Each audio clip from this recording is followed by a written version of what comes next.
Over the past 10 months, you guys have been watching me and two of my mates fight it out with another family on track. With both parties not backing down and the shots getting more and more questionable, it was bound to end sometime soon. And today could be that day. 137, up to the box now. This is my 1300 Stockcar, and today we're at Vauxhall Stadium in Ipswich for our Best in Britain. There are 50 cars booked in today. It is going to be mayhem. So you can follow along. The running order for today's meeting is as follows. The first race is our Best in Britain Championship, which means the winner gets the Union Jack on the roof and is awarded the Superstar grade and the opportunity to start at the back of the grid. 16 laps in graded order in a closed grid format, so it really is busy in the first few laps. Second race will be Heat 1, 16 laps graded, and the third race will be Heat 2, 16 laps graded as well. If anyone's been watching the videos, we've got some enemies out there, let's say. And as well as trying to win this Best in Britain, we also got the task of trying to inflict as much damage to their cars than our cars, basically. And we're going to be trying to get out for all three races, which with 50 cars and a couple of people out there that you don't really get along with in stock cars isn't the easiest. But we've got a good team here today. Let's see how we get on. Just been out for practice and we're flying, really. Probably one of the quickest out there. But we've got 3 heats of bangers before our one, so. You alright, mate? You alright, boys? Yeah. You alright? I watch you on YouTube. Yeah? Mine are good or not? Yeah. Why have you got that car? Why have I got it? Yeah. It's just fast. It's always nice for fans to come over and say hello. We will always make time for everyone when we can. Carrying on from what I was saying though, we was going really well in practice and one of the quickest cars out there, which always brings added pressure knowing you have the pace from the get-go. Yeah, it did take a couple of laps of them tyres, but it's dusty.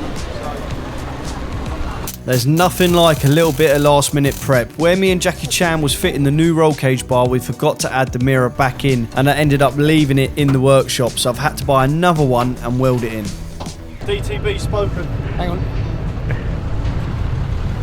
That is nasty. That's perfect. That's nasty. What are you digging the track? That's perfect. He always says this, we always talk about setup, right? And I always go past him. And he's always like, no, that won't never work. Yarmouth, wasn't it? Yarmouth. Yarmouth, yeah. Fucking went and won it. Anything he says, do the opposite. And it normally works. Wait. Apart from the European Championship 2 years ago. There's 3 heats of bangers. We've just watched 2 heats of them, and there's a dry line there. There's also a wet one on the outside, but a load of people have already lined up, so they're not changing. Me, Giles, Piercy sat there waiting as well. Leave it. Let's go. Say, go, Daddy! Woo!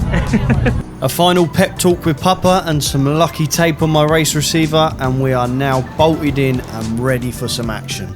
Ipswich has always been up there as one of my favourite tracks, and I tend to favour the faster and bigger tracks on tarmac, and pulling onto this track always gives me that buzz round here. As I said at the beginning of the video, the Best in Britain Championship is starting in normal grades, but all the gaps are close together.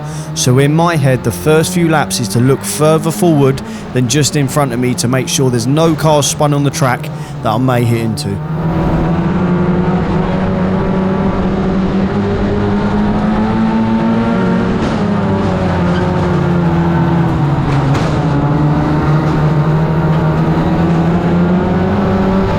Clean start and straight away Luke Smith's gone out wide and on the brakes, and this could possibly be my only chance of winning gone.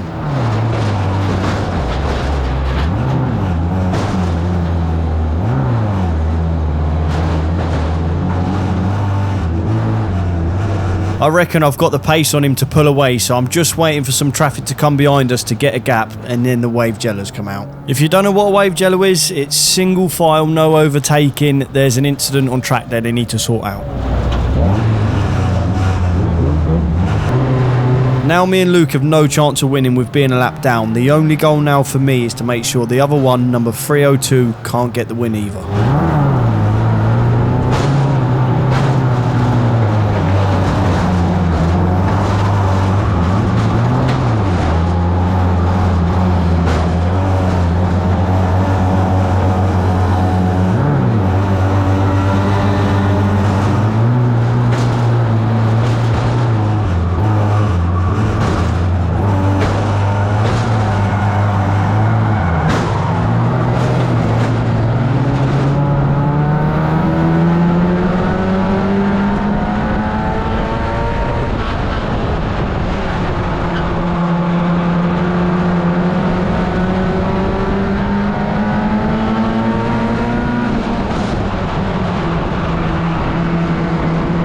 With my sight set on the leader, the black car at the other end of the straight, I'm sure I have a good chance of reaching my goal now.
Halfway to go now, and I've got the leader right behind me, but obviously I am a few laps down now. I just need to make sure he stays there.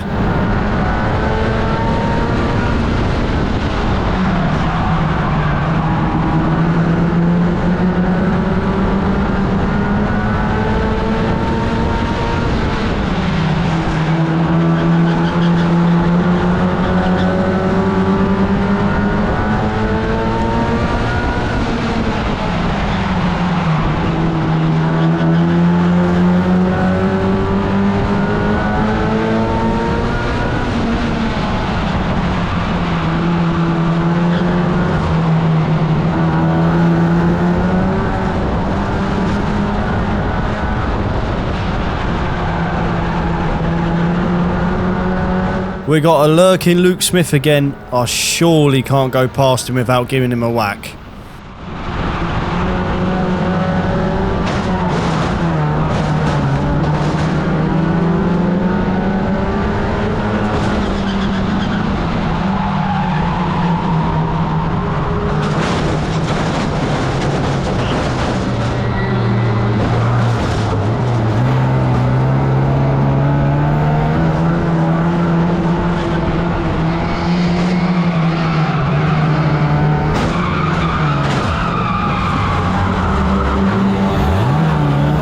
With Luke getting me back and me being stuck in this position, I think there's only going to be one outcome.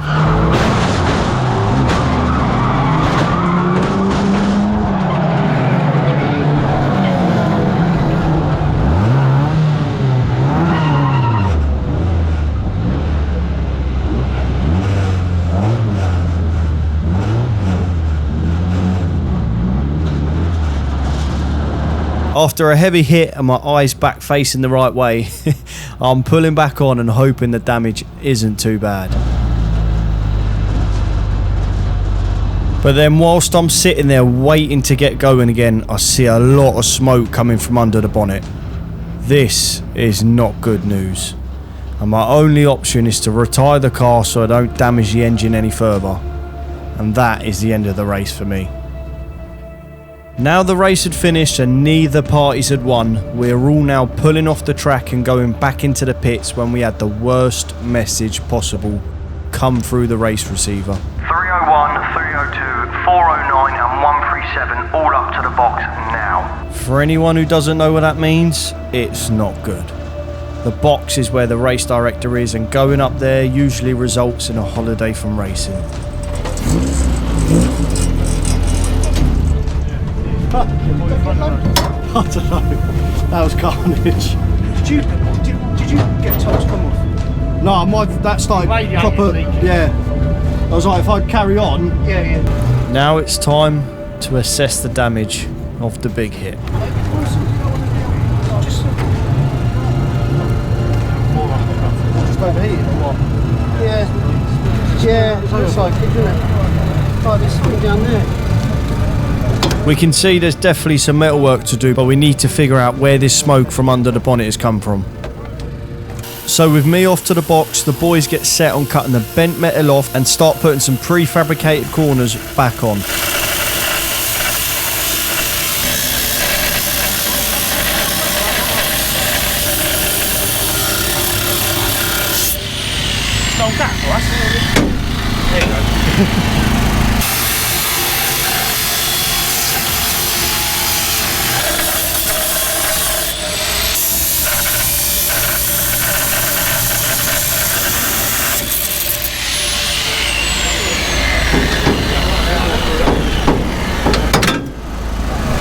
And after a 10-minute conversation with 4 of us and the race director, the verdict is in. Right, we've come away from the crowd. Just had a chat with the clerk of the course, called all 4 of us up, and it was coming really. And he basically, hang on, mate. And he basically said, if you know, we went back and forth. You did this, you did that, I did that, you did that. It weren't really getting anywhere. And so in the end, Gavin basically, the clerk of the course, he said, look, you're all doing shots, you're all going to be banned. You know, this needs to stop. If you're going to do it properly. And I sort of said, well, if I see a shot, I'm going for it. If they see a shot, they're going for it. If Joe sees a shot, he's going for it. Whether it's in the door or not, it's one of them. And we're all just going to get banned, which we are about to get banned. And he said, well, if you all call it off now, you know, everyone's had their fair bit. We've done them and smashed them up. They've done us and smashed us up. There's no doubt about that. Nobody's back down, you know. It's one of them. Oh, and that light's dead. So yeah, that's the end of it. That's the end of the war. We all shook hands, all mutually agreed. That's it. You know, we still race hard, still race fair, proper stock cars. You know, but even Gavin was saying there, it's not really stock cars anymore. He said it's boring. Sorry for the language. So yeah, left to there, end of an era. Hopefully everyone enjoyed the war. Hopefully, well, we get people that say, this war's crap, and then you get people going, oh, the war, I love it. And either way, we was happy to do it or not. But yeah, that's the end of it. Everything needs to end. Right, is what it is. So, are we fixing this car or what?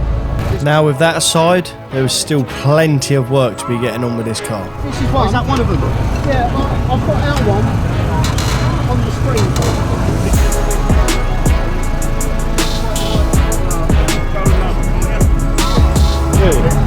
What's all that pissing out? That's what I'm saying. We're at a tricky situation here. Do we carry on and fix it, or do we, as Joey said, come back stronger? What's that? George, leave it. You're not doing it? Nah, we'll leave it. Cheers, mate. Alright, that's it. That's it. We got 50. Rate the meeting. I don't know, 1, 2, 3. We only didn't even get a race in, I don't think, before we all got pulled off in the infield. But yeah, that's it. I've got one angel and one devil before the camera dies, and one saying go out there and race, one saying load it up, come back stronger, and go and have a beer. Have a beer. We'll go have a beer. Yeah. So that's the end of the war. A lot of highs and a lot of lows. I still get people to this day messaging me asking what's going on out on track. So for everyone who's not followed along closely, let's take a trip down memory lane.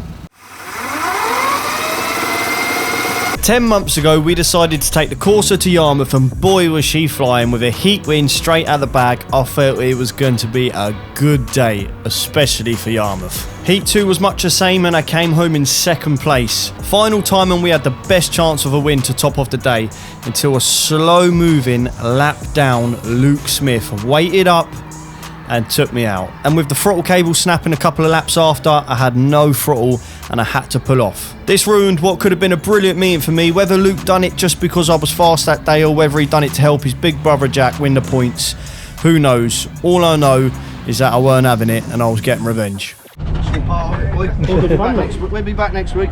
Fast forward to the next meeting at Eastbourne, and it didn't take long before Luke was in front of me and a few hits were returned. Next race now, from early doors I could see how this was going to turn out, with Luke moving wide and braking.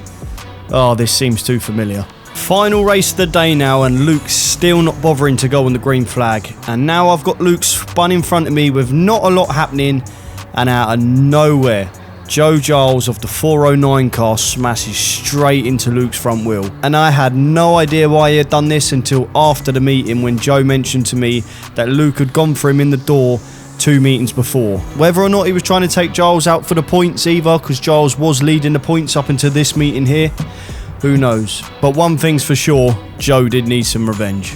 Over the past 2 years, Joe had been one of my biggest rivals on track and fighting with me week in, week out to try and win the points against each other.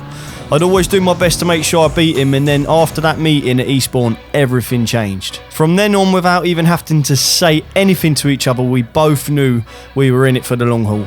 Meeting after meeting passed by, with sometimes us getting a big hit on them, other meetings them getting big hits on us, and some meetings where it was just a complete waste of time for both. It was inevitable that Jackie Chan was going to get involved, and they had brought in Olly Matsell as well at the time. We was travelling all up and down the country and even to Scotland to make sure one another didn't win, and especially didn't win the championships. Going home, repairing the cars, and straight back out the week after to do it all again. We had a lot of help from sponsors feeding us spares and metals, so shout out to them throughout this process as well. And then it all come down to present time, where everything is now in the past and nobody was seriously injured. It all ended in handshakes and even a laugh or two. If you've stayed and watched this far and you've enjoyed it, be sure to give the video a thumbs up and subscribe if you haven't already.